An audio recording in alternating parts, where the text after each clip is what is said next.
Bueno, vamos a recibir a nuestros invitados de honor, nuestros amigos trasandinos, que ya hemos compartido estos días y todas esas charlas filosóficas, esos debates. Yo voy escuchando, voy manejando, pero voy escuchando también atentamente. Y muy interesante, muy agradecido por todas estas experiencias, ¿no? Quisiera partir por el más joven, y una promesa realmente, siento, latinoamericana, sigue así. 21 años tiene Ignacio Posler, estudiante de licenciatura en Ciencia Política por la Universidad de San Martín, escritor, ensayista y socio colaborador de Fundación Libre y La Resistencia Radio, coautor del libro negro del ecologismo, y vamos a dejar toda esa carrera que viene adelante, ¿no es cierto, Ignacio? Por favor, si quieres, ¿quieres venir acá o presentar desde allá? Como tú quieras. Por favor, un fuerte aplauso para Ignacio Posler.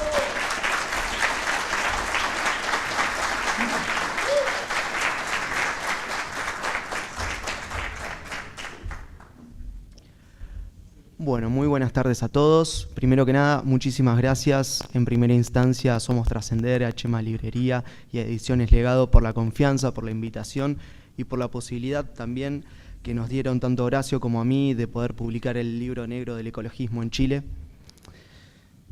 Pero esencialmente muchísimas gracias a ustedes, porque teniendo la posibilidad de tomar un montón de decisiones y actividades en este día, estamos todos acá reunidos para poder tratar de dar una definición y una conceptualización clara de lo que es el ecologismo. Prometo que no los voy a aburrir mucho, eso seguro. Pensando con Horacio cómo podíamos comenzar esta presentación del libro, pensábamos, ¿qué podemos decir que de hecho no esté escrito? Creo que un buen comienzo es, primeramente, tratar de definir qué es el movimiento ecologista. Si yo en este momento tuviese que defender una tesis delante de un profesor de universidad pública, probablemente daría la definición de André Gorz. Es un movimiento político y cultural que se consolida en las décadas de 1960 y 70 en los países del primer mundo. De ahí va a comenzar a extender sus ideas al resto del planeta. Bueno, la realidad es mucho más compleja. ¿Por qué? Porque el ecologismo en primera instancia no tiene una identidad clara. De hecho, sus nociones básicas y sus construcciones teóricas van a ser, si no premisas, tanto en contra del sistema de producción capitalista en general, como de los valores de la sociedad occidental en particular. Tanto es así que, como lo compendia la activista climática Naomi Klein, este movimiento va a poner en cuestión no solamente nuestro paradigma económico dominante, sino muchos de los relatos que fundamentan a nuestras sociedades occidentales y que dan forma a nuestras comunidades y a nuestras identidades. En primera instancia, cabe aclarar que este movimiento se consolida políticamente en las décadas de 1960 y 1970, enmarcados y contextualizados por una clara corriente anticapitalista, donde se nos va a hacer posible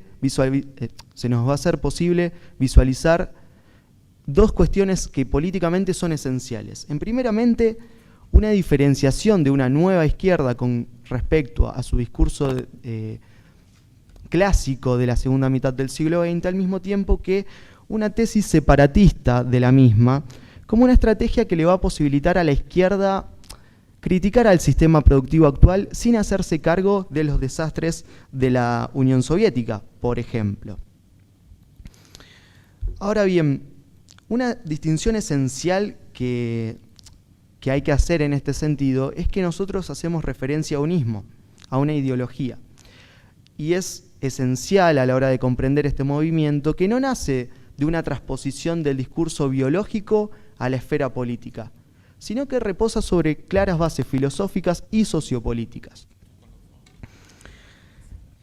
Para ello hay que entender que si bien en buena medida este movimiento legitima sus discursos con trabajos que provienen de las ciencias naturales, lo cierto es que no refiere a causas naturales, sino a causas sociales.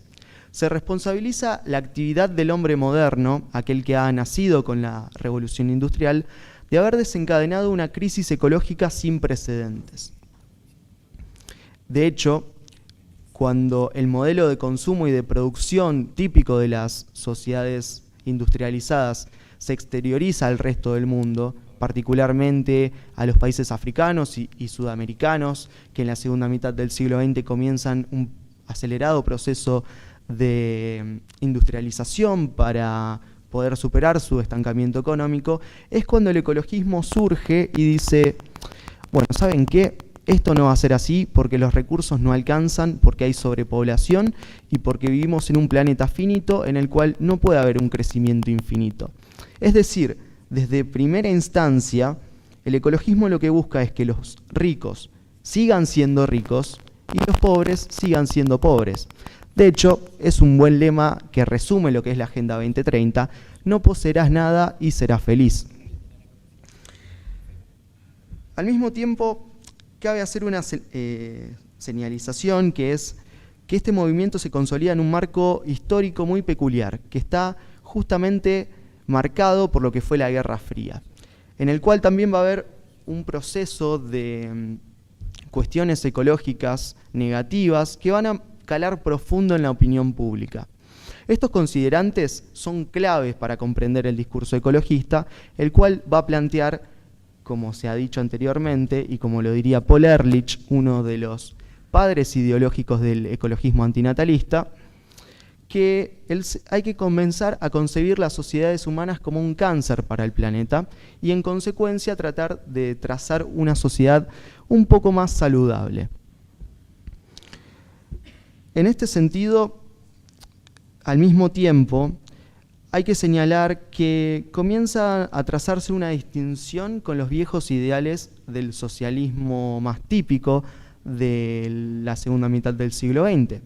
Por ejemplo, la lucha de clases comienza a verse como un hecho inalcanzable, al paso de una posición económicamente creciente de las clases populares en el mundo desarrollado capitalista.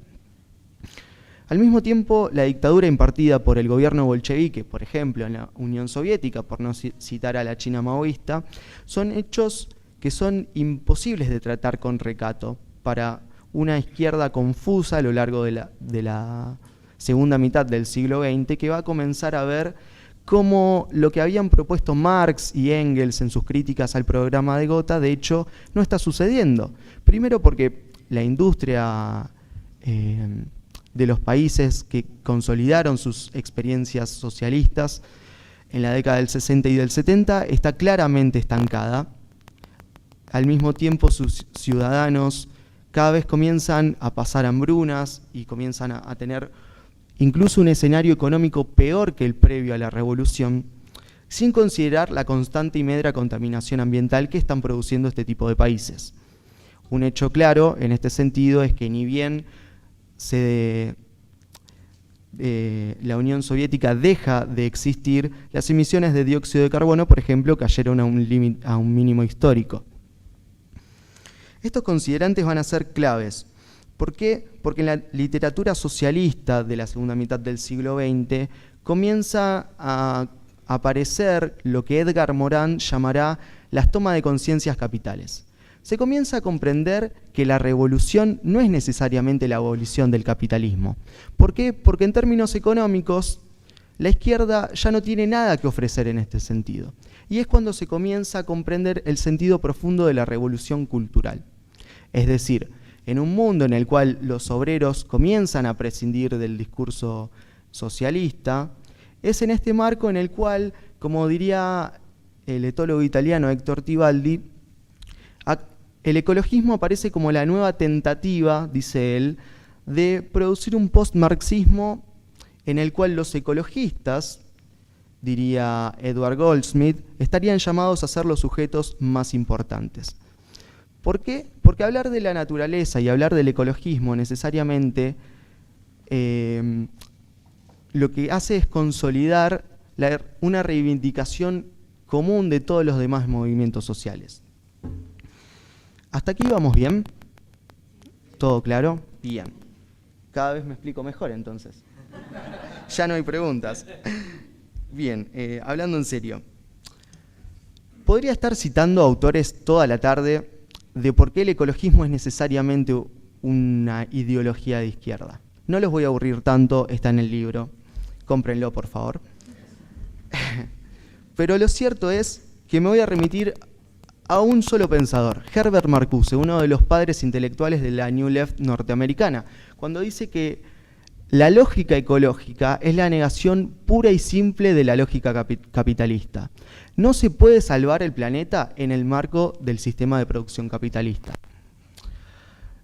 Ahora bien, esto resulta paradójico porque de hecho cuando nos remitimos a los datos, y en este sentido le dejo la filosofía a Horacio, yo soy más de los datos duros, los países más libres, es decir, con mayor respeto a la propiedad privada, son a su vez los que consiguen mejores desempeños ambientales. Mientras que de hecho las economías más intervencionistas / socializadas son los que justamente producen peores desempeños ambientales. Caso mítico, China, que de hecho es el único país al cual Greta Thunberg jamás denunció políticamente, porque es de hecho uno de los principales responsables de lo que es la transición verde, a través de la concesión de lo que son los metales raros, condición sine qua non de producir energías limpias, entre muchísimas comillas. Por otra parte, habiendo dejado claro lo que es el arquetipo político del actor ecologista, lo que realmente me interesa que ustedes puedan llevarse en este sentido es que si al ecologista verdaderamente le importara el cuidado ambiental, no sería ecologista. Precisamente porque son los países socialistas los que han mostrado un peor desempeño ambiental a lo largo de toda la historia. De hecho, un caso mítico que podríamos citar en este sentido es el mar de Aral, uno de los lagos en su momento más importantes de todo el mundo, que luego de la experiencia soviética quedó reducido a menos de 1/3 de su nivel inicial. Diría Milton Friedman, si a los socialistas les dejas que manejen el desierto de Sahara, en pocos años se quedaría sin arena. Ahora bien, reducir nuestro análisis político al ecologismo como un espectro meramente de izquierda sería un reduccionismo atroz, porque creo que todos estamos de acuerdo en que a Greta Thunberg no la financia Fundación Sol. De hecho, el corporativismo es mucho más complejo que eso.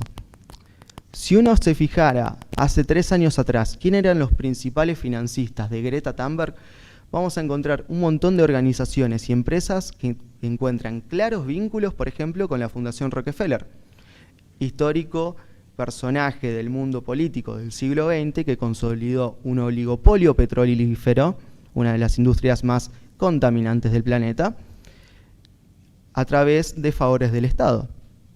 ¿Qué pasa con movimientos como Just Stop Oil? Los mismos que le tiraron pintura a los cuadros de Van Gogh, que de hecho también tienen vínculos con los descendientes de Rockefeller, al igual que los Getty. La propia BlackRock fue una gran financista de Greta Thunberg. Ahora, ¿por qué señalo esto? El miedo en política no es una estrategia nueva. De hecho, podríamos remontarnos a tiempos de Maquiavelo, cuando él, a lo largo de toda su vasta literatura, señala el miedo como una herramienta política. De hecho, ¿no les ha pasado con un hijo, con una hermana, con un hermanito pequeño que ustedes le dicen no hagas esto porque te vas a tener un resultado X, van, lo hacen, se ponen a llorar, generan miedo y ahí les terminan haciendo caso? Bueno, esa sería una analogía bastante clara de cómo opera el corporativismo a través del miedo en la sociedad. De hecho, no voy a basarme en psicología porque no es mi área. Para eso recurrí a la doctora Susan Clayton en el capítulo que le dedicamos al calentamiento global.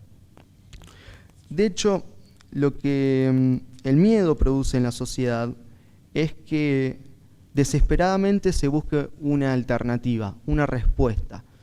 Y esto es lo que justamente proporciona el corporativismo a través de mercados cautivos que cada vez encuentran menos competencia. Tomemos un ejemplo mítico. ¿Alguien de aquí conoce a Al Gore, ex vicepresidente de los Estados Unidos? Bien, vamos bien. Gente leída. Bueno, ¿qué es lo que hace Al Gore? Hace aproximadamente 15 años que se consolidó como uno de los exponentes climáticos más importantes. De hecho, esto es curioso porque a nivel científico no tiene ningún tipo de título, simplemente fue un burócrata que operó en Washington. Bien, Al Gore lo que promociona es, a través de la ONU, el miedo en la sociedad ante los futuros desastres climáticos. De hecho, fue uno de los principales exponentes que durante mucho tiempo anunció que para 2020 las playas de Florida iban a estar sumergidas bajo el agua. De hecho, el año pasado fue uno de los destinos turísticos veraniegos más visitados de todos los Estados Unidos. ¿Qué es lo que se propone en este sentido? Impartir el miedo ante los futuros desastres climáticos, que de hecho jamás suceden, para, por ejemplo, acelerar la transición de las energías verdes, a través de no más de 2 o 3 empresas que se distribuyan justamente la producción de este tipo de nuevas energías. Si algo ha hecho el ecologismo en este sentido a lo largo de la historia, es legitimar la mayor regulación de la historia, valga la redundancia. ¿En qué sentido? Operando necesariamente en todos los aspectos de la vida humana, desde lo que comemos, cómo vivimos, cómo nos conducimos a través del trabajo a nuestras casas, la cantidad de hijos que incluso llegamos a tener. De hecho, un chiste que estábamos haciendo justo antes de comenzar la conferencia es, en la COP27 se promocionaba la idea de que nuestros hijos coman bichos, mientras ellos estaban comiendo los cortes de carne más caros del planeta. Pero bueno, se haya plagado de inconsistencias argumentativas, eso no es nada nuevo. Bien, cerrando la idea porque creo que ya estamos cortos con el tiempo, me interesa que esencialmente se lleven la siguiente conclusión. Si algo ha hecho el ecologismo a lo largo de la historia es promover la mayor regulación, operando necesariamente en todos los aspectos de la vida humana. De hecho, esto encuentra una respuesta política en lo que es, por ejemplo, la Agenda 2030, que esperamos poder retomar ahora en las brevísimas intervenciones.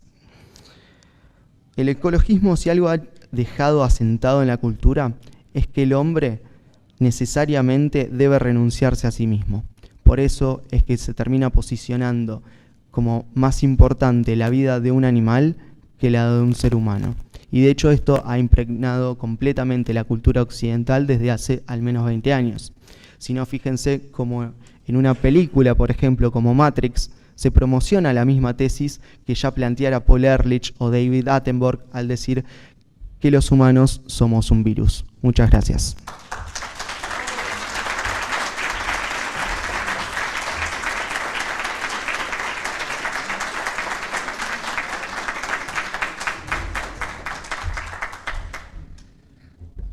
Muy claro, ¿no? Ignacio, la tiene clarísima. Bueno, continuando ya para también el plato de fondo, ¿no? que también nos convoca, vamos a presentar a Horacio. Horacio Giusto, argentino, 36 años, institución de la Universidad del Norte de Santo Tomás de Aquino, docente de retórica y argumentación en la carrera de licenciatura de filosofía, diplomado en filosofía por la Universidad del Norte de Santo Tomás de Aquino, pensador y ensayista, autor de los libros El conservadurismo en 10 reflexiones y El libro negro del ecologismo, miembro fundador del think tank Fundación Libre, director del medio periodístico independiente La Resistencia Radio, creador de contenido digital que le ha valido ser reconocido en múltiples instituciones internacionales, conferencista internacional, escritor y analista político. Y también cabe señalar que es experto en Kung Fu, así que escuchémoslo con atención para que no se nos enoje y vuelva de nuevo. Por favor, un fuerte aplauso para Horacio Giusto.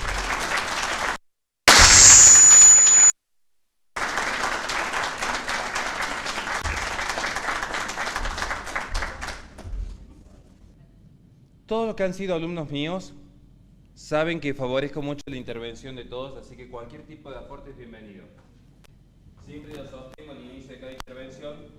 Nadie es tan sabio que no tenga algo para aprender, nadie es tan ignorante que no tenga algo para enseñar. De hecho, que yo esté aquí es algo netamente circunstancial. podría cualquiera de ustedes estar aquí en el escenario y algo nos enseñarían, y algo valioso para toda la vida. Sobre estas reglas,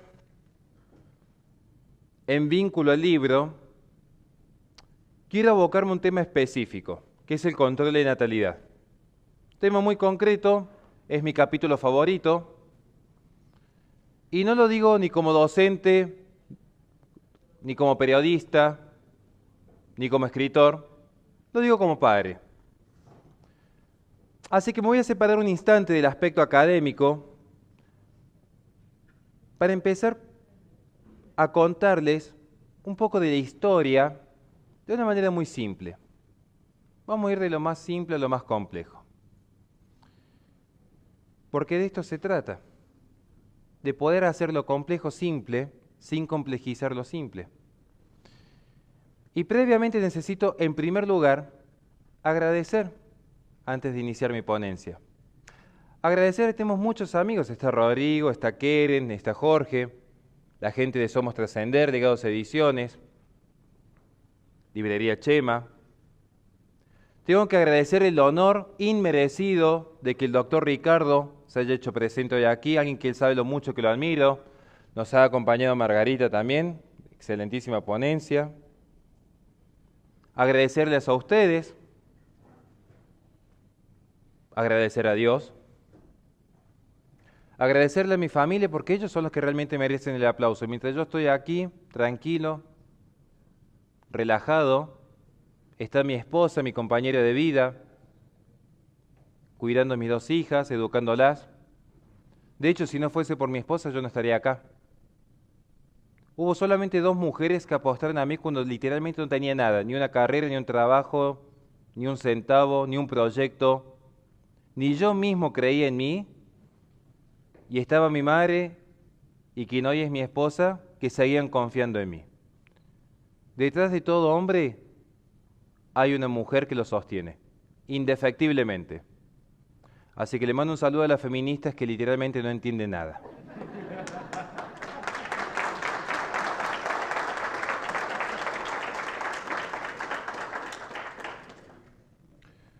Vamos a iniciar entonces con un personaje muy desconocido por muchos y que les ha marcado la vida a todos y cada uno de ustedes, incluido yo.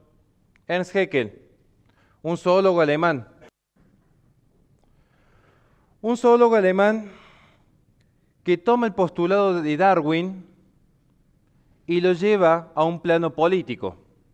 Siendo que las propias tesis de Darwin, si uno lee El origen del hombre o El origen de las especies, y alguien sabe de epistemología, sabrá que no son teoría científica. Quizás los herederos de Darwin sí tengan algún dejo de cientificidad en sus tesis, concretamente Darwin no.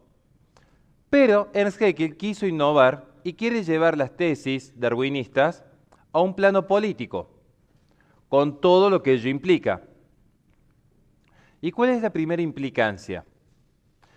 La primera implicancia para Darwin, como él sostiene en El Enigma del Universo en 1899, es que el ser humano es un vertebrado y mamífero a la par del resto. Por lo tanto, no hay nada especial en esta criatura que nosotros llamamos hombre, varón y mujer. No hay un logos ordenador que establezca los universales en el ente. Pareciera ser que Ernst Haeckel se abastece intelectualmente de Guillermo de Ockham, aquel medievalista que es el primer modernista. No existe lo bueno, lo bello y lo cierto inscripto en el cosmos y descubrible por el intelecto. Simplemente somos producto del azar, y como es un azar, no hay causa-fin. Si no hay causa-fin, la causa eficiente simplemente es un contingente. Podríamos estar, pero también podríamos no estar. No hay nada esencial. No hay nada trascendental en nosotros. Por lo tanto, y yo le pido a cada uno de ustedes que hagan el esfuerzo, que me respondan sinceramente, traten de darme la mejor respuesta de por qué estaría mal abortar a un niño síndrome de Down si no hay un logos ordenador que me establezca qué es el bien y qué es el mal. Que alguien me intente explicar a mí por qué habría algún inconveniente de que la mitad más uno que estamos aquí decidiésemos que es legítimo abortar un niño síndrome de Down, si ya no hay dioses, ni reyes, diría Rand. Sin dioses ni reyes. ¿Cuál sería el inconveniente de que nos pusiéramos de acuerdo que asesinar al inocente es bueno? No van a tener fundamento. Termina siendo que lo bueno, lo bello y lo cierto es una convención. Hoy se habla mucho del lenguaje inclusivo, ¿o no? ¿Ustedes creen que el lenguaje inclusivo empieza con Wittgenstein y la filosofía del lenguaje comienza el siglo XX? Guillermo Ockham ya sostiene que esta idea de lo bueno, lo bello y lo cierto es una construcción lingüística, porque en el cosmos, en definitiva, no hay nada que lo determine. Que luego va a venir Descartes, Malebranche, Spinoza, herederos de este pensamiento. Es más, vamos a volver a Ernst Haeckel, que lleva esta tesis darwinista. Ernst Haeckel, ¿por qué lo cito? Empecemos por ahí, yo creo que sería la primera pregunta que alguno se haría. ¿Por qué me lo citan a este intelectual? Porque yo ni siquiera hago la distinción ecologismo-ecología, me parece como muy básico. Ya la ecología, como ciencia, tiene un gran componente filosófico. Y el creador del concepto de ecología, oikos logos, la razón de la casa, logos significa razón, conocimiento, oikos significa hogar, casa, de allí viene economía. Este oikos logos es conceptualizado por Ernst Haeckel como aquella rama de la disciplina biológica que se encarga de estudiar la interacción de los seres vivos en un determinado entorno de acuerdo a la administración de los recursos naturales. Ahí donde empieza a aparecer la importancia de este personaje, porque en principio y resumidamente la ecología es el estudio de la interacción de los seres vivos con los recursos naturales. Pero luego es este pensador que dice, el ser humano es un ser vivo a la par de cualquier otro ser vivo, por lo tanto hay que ver cómo se comporta con los recursos naturales que posee. ¿Me siguen hasta aquí? Lo que hace Haeckel es fusionar el pensamiento de Darwin con el pensamiento de Baruch Spinoza. Baruch Spinoza es un panteísta. ¿No han escuchado alguna vez de todos somos uno con la naturaleza? Es más, en Roma también se está escuchando un poco esto. Y lo digo siendo católico. Todos somos uno con la naturaleza. Claro, ¿qué significa que somos uno? Uno, vamos en latín, mono. Más concretamente, en realidad es una mezcla de griego, en realidad me equivoqué yo. El mono, el uno, es lo que fundamenta la tesis monista de Spinoza. La tesis monista. ¿Por qué? Porque para un realista como yo, o como ustedes, o como Santo Tomás de Aquino, o como Aristóteles, como Platón, que está muy mal estudiado y muy mal enseñado, por cierto, si aquí yo tengo un ente, esto está unificado. Hay una esencia que lo divide, que lo separa, que lo distingue de mi ser. Porque esto existe, yo existo, pero hay una diferenciación. Y la diferenciación es, en primer lugar, esencial, porque la esencia en metafísica es aquello que limita el acto de ser. Entonces, si yo tengo un acto de ser, pongamos, para que lo entiendan, entre paréntesis, existe, eso existe, yo existo, pero existimos con diferentes esencias. Entonces, yo tengo la esencia universal, llamémosles humanidad, aplicada en mi forma, que es ser humano, pero tengo mi propia esencia, que es Horacio Justo, con mi historia de vida, mi conciencia, mi memoria, mi inteligencia, mi voluntad. Bueno, habría que repasar la parte de inteligencia, pero voluntad segura. Hay una distinción. ¿Me siguen hasta aquí? En el sistema monista, si somos todos uno con la naturaleza, es como diría Spinoza, todo es Dios. El perrito es Dios, la ratita es Dios, el árbol es Dios, yo soy Dios. Ya no hay una relación de presencia y distancia, porque yo digo, Dios existe, pero está en presencia y distancia conmigo. Dios está presente, pero yo no soy Dios. El atril está presente, pero yo no soy el atril. Hoy parece que jugamos un poco con este concepto monista. Piensen en la posmodernidad de los narcisistas. Todos viven en función de mí, están todos aquí para aplaudirme a mí, para darme likes, para decir qué bonita selfie. Todo funciona en torno de uno. Claro, porque cuando se rompe la relación de presencia y distancia, o hay pura distancia, el nihilismo, Schopenhauer, Jean-Paul Sartre, Albert Camus, que por cierto me gusta leerlo, pero que es nihilista, o el monismo, Baruch Spinoza, Ernst Haeckel, Karl Marx, todos inmanentistas, porque ya no hay trascendencia, todo muere dentro del hombre.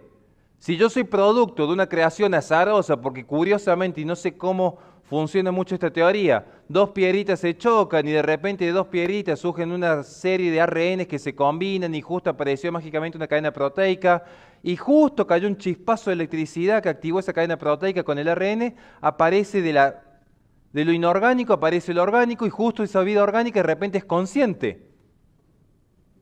A mí mucho no me cierra la ecuación, pero bueno, como no soy evolucionista no opino.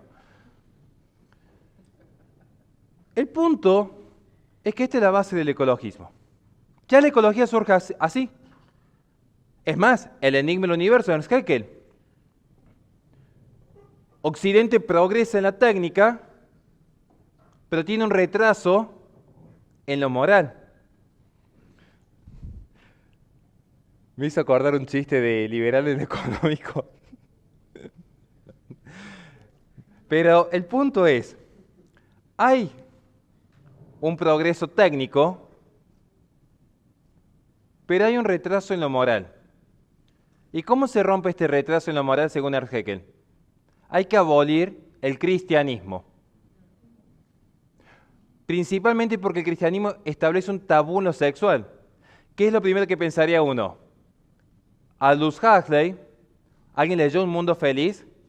¿No se acuerdan de los juegos eróticos de los niños en el capítulo 3? Que había un niño que estaba horrorizado porque no quería tener juegos eróticos con la nena, entonces el director del día le dice a la nena, vos estás haciendo las cosas bien, a vos te mandamos al psicólogo porque no querés tener juegos eróticos a tus 8 años.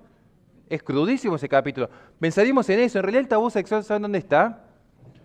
Que la religión católica, voy a opinar de lo que sé, no quiero que se tome como una distinción, yo opino de lo que sé, lo que no sé no opino. Se fundamenta en un mandato muy simple en materia sexual. Crecer y multiplicaos. Ahí tenemos un pequeño tabú. Es más, tenemos otro gran tabú, porque lo que surge de esa relación entre el varón y la mujer es un acto creador, es lo más parecido que puede tener el hombre con Dios en algún punto, porque Dios es creador ex nihilo, no es el demiurgo platónico que transforma lo existente. Nuestro Dios es un creador de la nada. ¿Quiénes de aquí son padres? Los que son padres sabrán que no es que sus hijos existían en el Logos divino. ¿Alguna vez escuché a alguien que anda diciendo por ahí en YouTube? No, porque los niños existían en el Logos divino.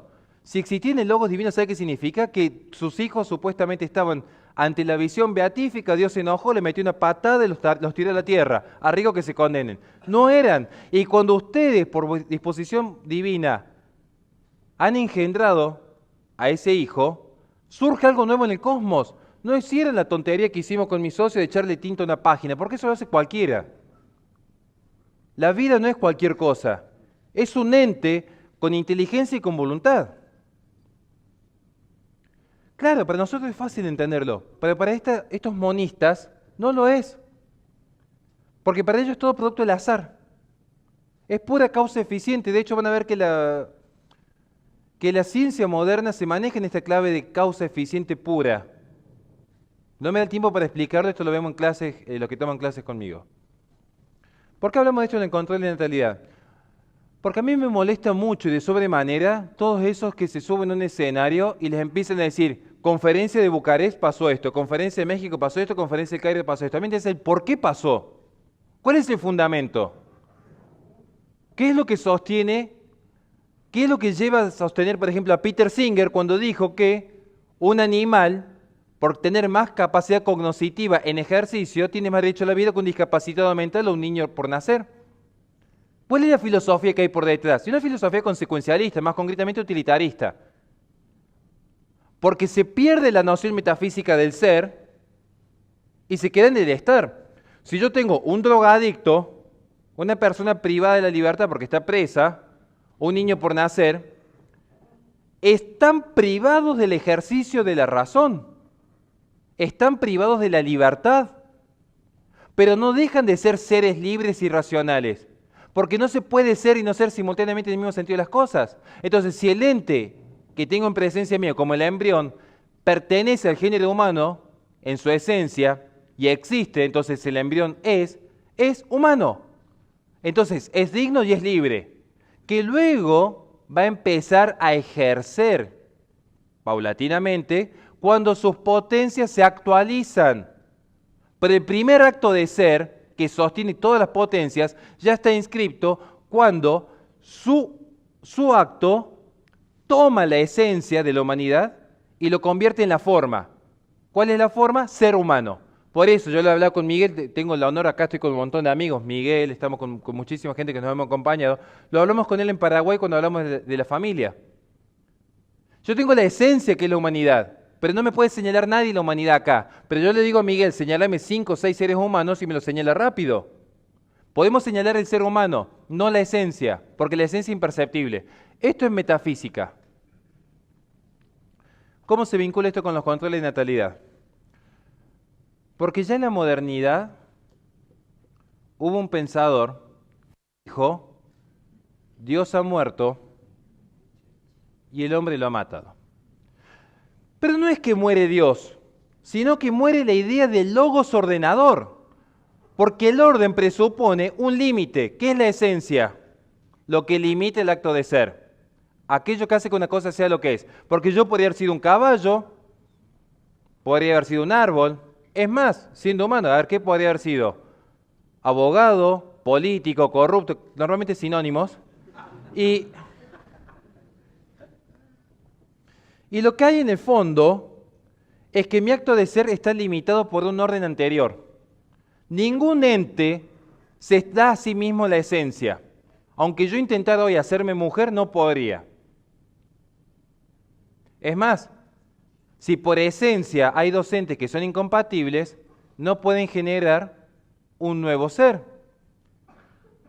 Por ejemplo, me ha pasado que hemos visto las marchas del orgullo LGBT, que están tan de modas ahora. O sea, intentan reproducirse, no sé todavía por qué no lo logran. Quizás se erraron en el método. Pero bueno, como no soy LGBT no opino. El punto es, vamos de vuelta. Si el logos ordenador ha muerto, ya no hay bien, ya no hay verdad, ya no hay belleza. Y vamos a concluir, ¿cómo estamos de tiempo? ¿Bien? ¿Vamos bien? Sí. ¿Dudas? ¿Inquietudes? ¿Podemos tirarnos 10 minutos más? ¿O? No, porque después me retan, ahí queden bien, me retan. No, te pasaste. ¿Seguro que vamos bien? Doctores, ¿ahí estamos bien? Bien.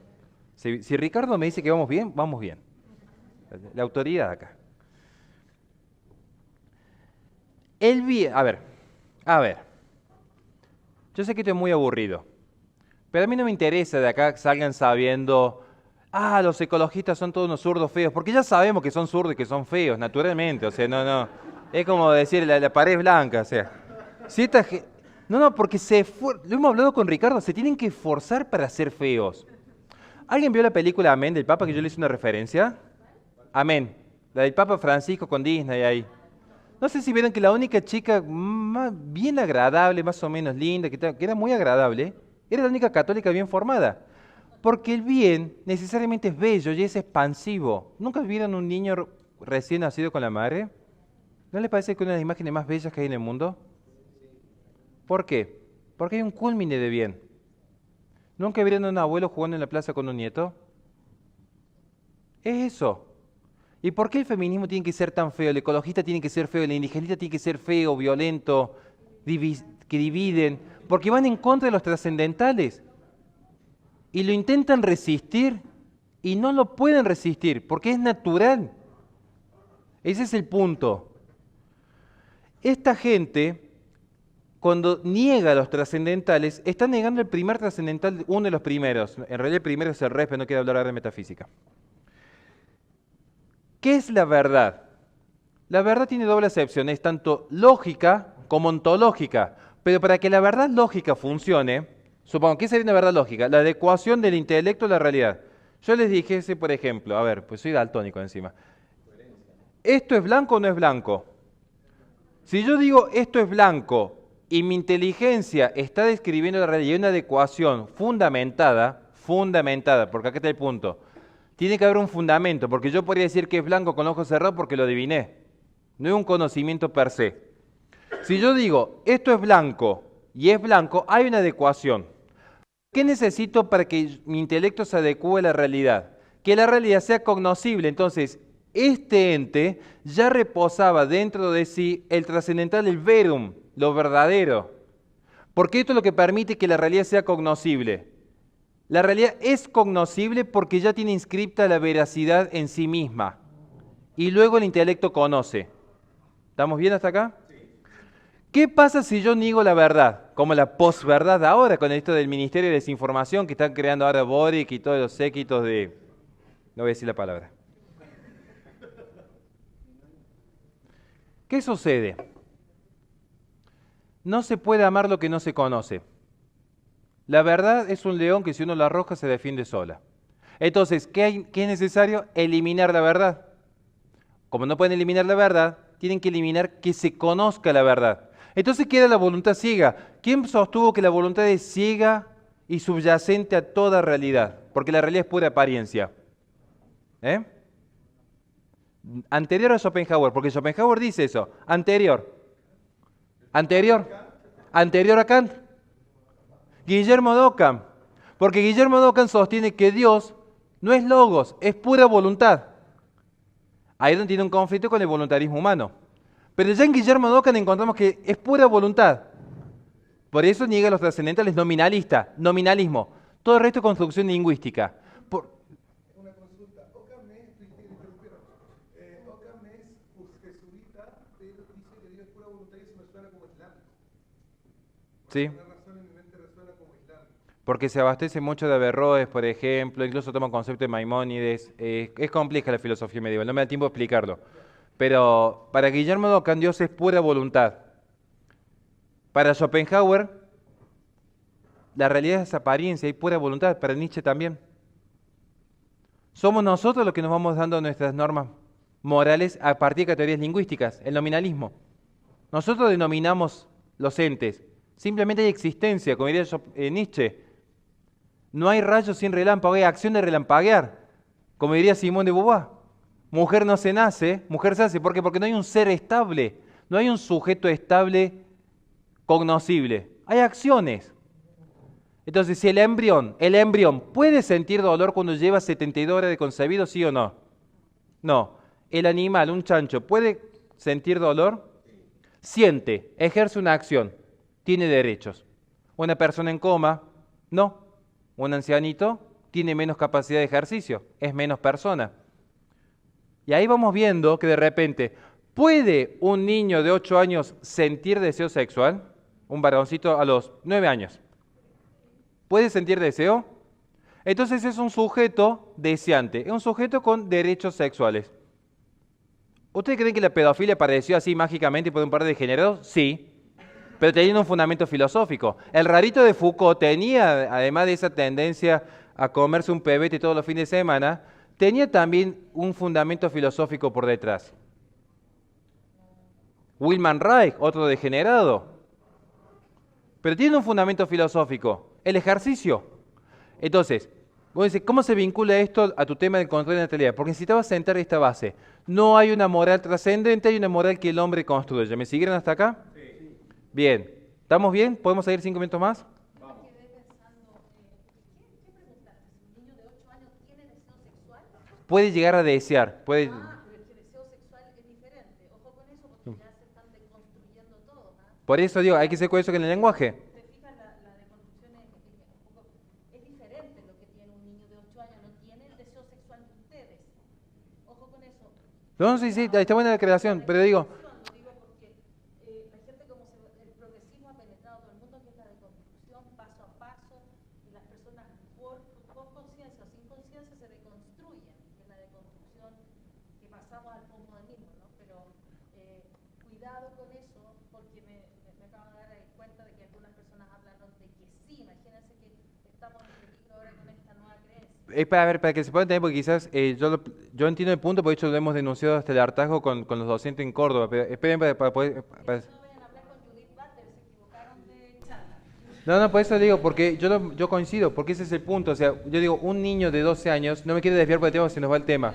Pero digo, un niño, por ejemplo, de 12 años puede tener una erección, una polución nocturna, y sí, entonces eso va a ser, en el campo material, se puede generar un determinado tipo de deseo, atracción o sentimiento, que es lo que va a sostener que, al no haber una metafísica por detrás que diga esto es bueno, esto es malo, es decir, y mira, si la mujercita ya tiene, esto lo sostienen algunas feministas, si la mujercita ya puede albergar un cuerpo masculino en su interior, no quiero ser muy gráfico, bueno, si la naturaleza lo permite y ya está, dale para adelante básicamente. Entonces, ese es el punto que yo quiero rescatar, que así había dos dudas ahí. Pero no quiero que, por favor, saltemos el tema de la sexualidad, porque si no va el tema, fue un ejemplo rápido ese. ¿Hay alguna duda que no sea vinculado a ese tema? No, pues si no nos vamos al tema, pero es claro, no estamos diciendo que el niño sea un objeto de deseo ni nada, estoy diciendo, la izquierda se sostiene sobre esto, ¿por qué? Porque no hay nada bueno, para ellos es todo relativo. Entonces dicen, mira, si el niño de sexto grado, mira, el niño fantasea con la seña de teatro, y bueno, ¿por qué no? Si es todo relativo. Y el profesor de 40 años se autopercibe niña y quiere estar con otra señorita, y bueno, ¿por qué no? Si no, ¿dónde está la verdad objetiva? Esto es lo que sostiene la izquierda. Lo que sostiene el inmanentismo, porque la izquierda es mucho más complejo, no quiero entender ese tema ahora. ¿Estamos hasta acá? ¿Vamos bien? La base de Ernst Haeckel es una base inmanentista. De hecho, él funda la Liga Monista. Él funda la Sociedad de Higiene Racial en 1904. 1904. Y él sostiene que es la ciencia, por sí sola, la sola ciencia, cuidado con esta falacia de argumento circular, la sola ciencia, la sola moral, el solo arte, porque se caen en esteticismo, cientificismo, moralismos, y se desarraiga la integralidad. Entonces él dice, la sola ciencia establece lo que es lo óptimo para el ser humano. Así empieza esta historia del control de natalidad. Y así llegamos a la Convención de Ginebra de 1927. Cuando alguien le diga que la primera conferencia de control demográfico fue en el CAI, en Bucarest, en 1974, vieron que algunos dicen, 1974, Bucarest empieza la conferencia de control demográfico, y alguien que le está robando el dinero. Por alguien que no estudió en profundidad. La primera conferencia oficial de la Liga de las Naciones se da en 1927, en Ginebra, donde se convoca una serie de científicos, principalmente abocados al estudio demográfico, donde establecen, y esto queda sentado en actas, porque Margaret Sanger era la presidenta de actas, que había un gran problema con la tasa de natalidad que tenía tanto América Latina como China. De hecho, de allí Margaret Sanger consigue los fondos para que su pequeña clínica abortista, que era incipiente, se convierta en la APPF. No fue que fue creciendo porque vendía muchos y muy lindos abortos a todo el mundo, entonces fue una empresa así como el sueño americano que creció la empresa de cero. Vino Milbank Foundation, puso el dinero y apareció la APPF, que después instancia de la ONU se convierte en la IPPF. Esta es la historia no contada. Pero eso es lo bueno que vengan aquí, porque esto no sale en YouTube. Sí. Es que en YouTube hay mucho humo, por eso hay que tener mucho cuidado. Se vende mucho humo en las plataformas digitales. No es el debate académico serio que a uno le gusta. Lamentablemente, y lo digo yo que estoy, entre comillas, siendo youtuber en algún punto. Luego tenemos la conferencia de Berlín, donde los científicos dijeron en un acto de honestidad un poco sombría, que iba a quedar muy mal hablar de eugenesia, reivindicando incluso el fallo Buck de 1927 en Estados Unidos, que consolida la eugenesia como una práctica legal, que iba a sonar mal hablar de eugenesia en Alemania en ese contexto, en 1935. No, entonces, claro, es como que hay gente que no merece vivir, pero no vamos a ir a Alemania porque va a querer llamar nuestra idea. Se desdobla y queda la conferencia de París 1937, que es la que se considera el tercer Congreso Internacional para la Investigación Científica de los Problemas de Población. Así es el título. Toda la conferencia tiene ese nombre, Congreso Internacional para la Investigación Científica de los Problemas de la Población. ¿Cuál es el problema de la población? Que se reproducen. No, porque es real, no lo digo yo, lo dice la ciencia. Nadie vio Bob Esponja, entonces no lo entendieron el chiste. Cuando vean en Bob Esponja van a entender ese chiste. Roma, 1954. En agosto 54. que se llama la Primer Conferencia Mundial de la Población. La organiza la ONU. ¿Quién propone la idea? Julian Huxley, primer director general de la UNESCO. Allí aparece justamente la Comisión de la Población, que sostenía tener que revisar las tasas de natalidad principalmente en América Latina y el Asia, principalmente los tigres asiáticos. Llegamos a Belgrado, 1965, segunda conferencia mundial de población de la ONU, se da en Yugoslavia. Allí se crea el Fondo Económico de las Poblaciones. Básicamente ustedes están pagando sus impuestos para que unos burócratas vaya a saber en qué parte del mundo decidan cuántos hijos tener. Allí aparece el Fondo de las Poblaciones, en 1965. Segunda conferencia mundial, ya hay activismo político, no era solamente científico. Es más, ya la IPPF estaba presente. No me parece que sea Bucarest la primera, ¿no? Parece que la historia viene de antes. Llegamos a Bucarest, 1974, la tercera conferencia mundial de población, la organizada por la ONU, carácter estrictamente político. Había delegaciones gubernamentales y organizaciones no gubernamentales. ¿Cuál cree usted que fue la organización más fuerte por detrás de esto? Porque el problema de fondo era, ¿qué hacemos con los recursos naturales? ¿Qué hacemos para evitar este supuesto agotamiento de recursos naturales? Que ya en el 68 lo expide Paul Ehrlich, está en el libro explicado, La bomba demográfica, es la tesis de William Bock, de Garrett Hardin. ¿Saben cuál es el principal financista de esta tercera conferencia? ¿Cuál creen? ¿Tienen alguna firma? Rockefeller. John Rockefeller III es el principal auspiciante. Claro, hay que cuidar el planeta. John Rockefeller III, familias que se hicieron millonarias. Porque yo favorezco la propiedad privada y el libre comercio. El tema es que sea en libertad, no en el sistema corporativista que están buscando protección política y guardando una suerte de oligopolio concertado con demócratas desde la ONU. Este es el gran inconveniente. Luego llegamos a México en 1984, donde ya se establece que el aborto debe ser seguro, legal y gratuito para todas las naciones, para una forma de mitigar la natalidad. Solamente 2 naciones resisten, México y Argentina. Pero se da un fenómeno muy raro. Bueno, México y Argentina resisten en el 74, porque en el 84, a mí me equivoqué de datos, en el 84 se revierte toda esta tendencia. Porque en el 84 estaba Ronald Reagan en el poder de Estados Unidos y Juan Pablo II en el Vaticano. Y pareciera que empieza a haber una suerte de anuencia provida a nivel global. ¿Qué dijo la ONU? En el 94 convocan una nueva conferencia, que es la última. Dijeron en el 94,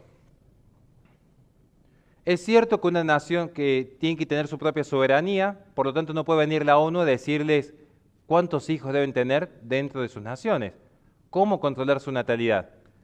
Pero es función de la ONU, supuestamente, controlar los derechos humanos. Y un derecho humano es el derecho sexual y reproductivo. ¿Vieron cómo va todo entrelazado? Mucho antes que aparezca el feminismo en los 60 y los 70 luchando por el aborto, ya se peleaba por el aborto seguro, legal y gratuito. Comienzo del siglo XX en control de las relaciones, en control de los recursos naturales y la relación del hombre con el medio. Ahí está la historia de los controles de natalidad. No es un invento de las feministas. De hecho, fíjense en un caso curioso. No son pocos, por ejemplo, estoy pensando en este momento, se me viene a la mente Soros, pero no es solamente Soros. No son pocos los magnates que han financiado estos movimientos, porque yo sé que acá hay mucha gente que se dedica a la economía, estamos viendo gente que está especializada en economía. No es lo mismo lo que le hay que pagarle a un empleado que tiene hijos y una esposa en casa cuidando a sus hijitos y una economía más rudimentaria, que de repente, si las 3 damas que están aquí y yo tenemos que competir por el mismo puesto de trabajo. Porque entonces el que está ofreciendo trabajo va a tener justamente una mayor cantidad de oferta. O sea, si yo soy un empleador, no es lo mismo que si tengo que buscar sí o sí un empleado, a que si tengo mucha gente buscando mi puesto de trabajo. Porque va a haber alguien que dice, mira, yo me ofrezco a tu empresa, pero más barato que ella. Contratame a mí, yo cobro menos. Claro, entonces, ¿cómo hago yo para cobrar menos? y tengo que tener menos carga. Entonces no es lo mismo vivir con 5 hijos que vivir sin hijos. ¿Quién necesita más o menos plata? ¿Qué le convendría a un oligopolio? Porque esto no es libre mercado, porque acá sí se habría un problema con que se agotan los consumidores. Si yo tengo un monopolio, o sea, tengo un monopolio controlado, lo que más me conviene es que haya más unidades de consumo y de producción. Lo que más le conviene al sistema ecologista es que haya menos unidades de consumo y de producción. ¿Por qué? Porque son más baratas, porque hoy en la posmodernidad se venden ideas morales e identitarias. Si compro juguete con Hasbro, antirracista. Si compro Coca-Cola, diversidad sexual. Si veo Disney, progresista. Es lo que sucede en la posmodernidad y es lo que queda ya consolidado en la conferencia del 94. Por eso ya para finalizar, porque veo que ya hemos llegado al final,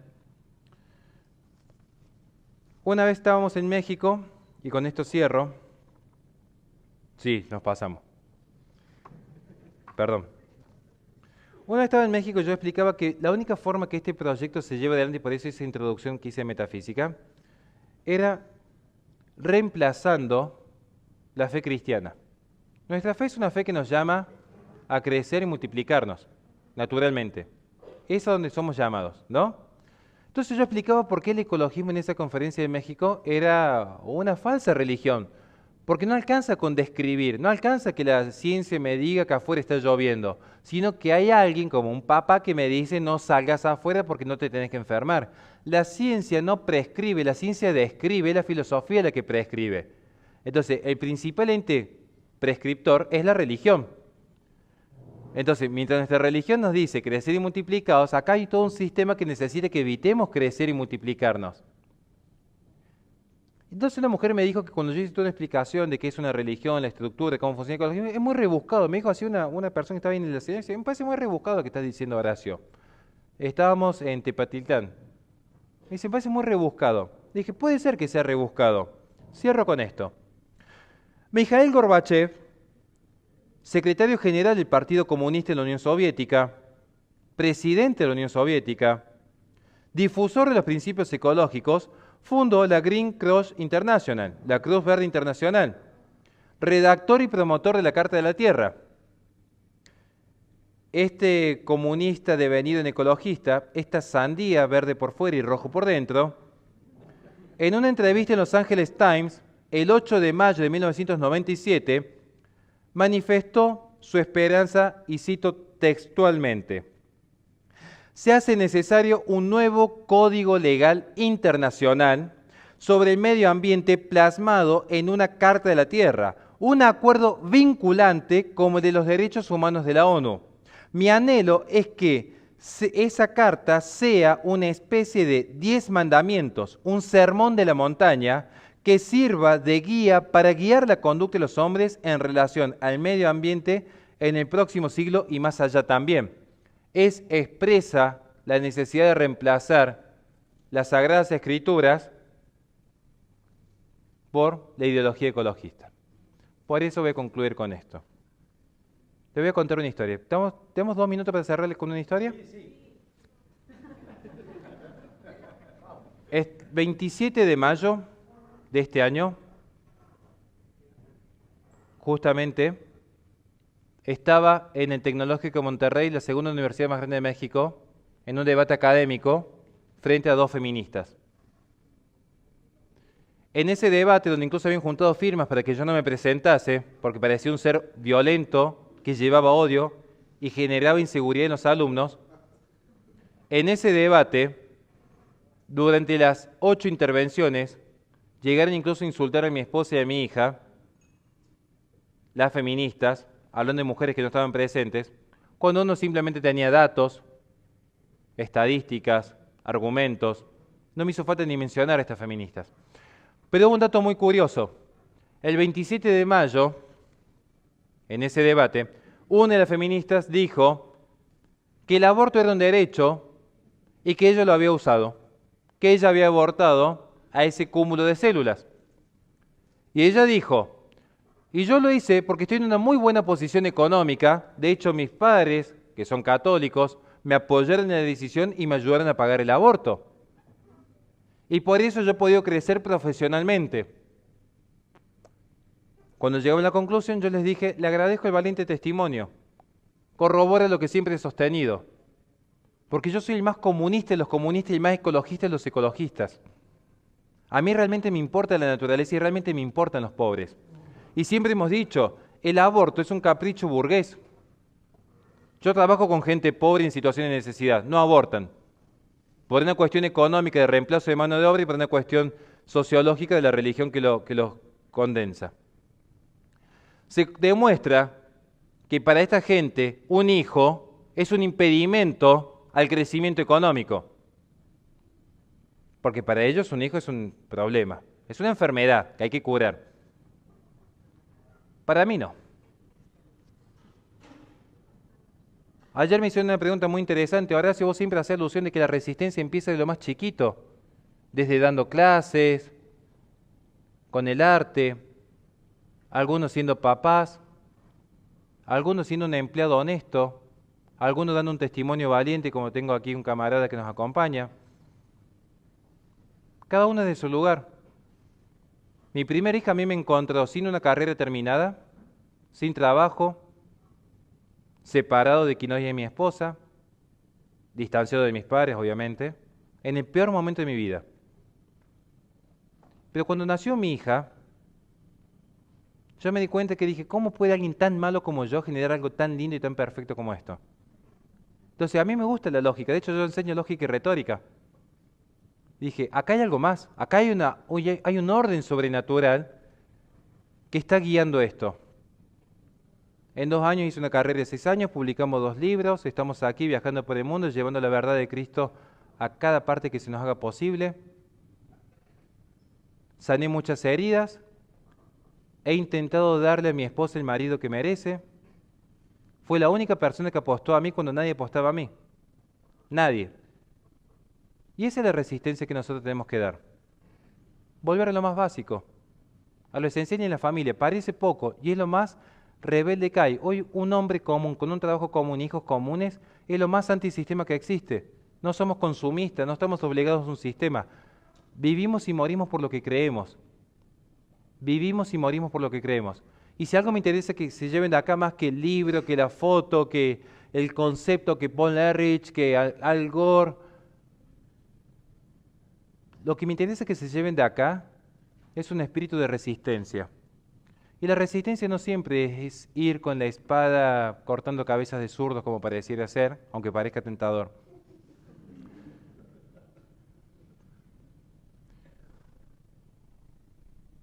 Miren, cuando yo estaba sin trabajo en ese momento, para que veamos cómo actúa Dios, y esto me enteré después de casado.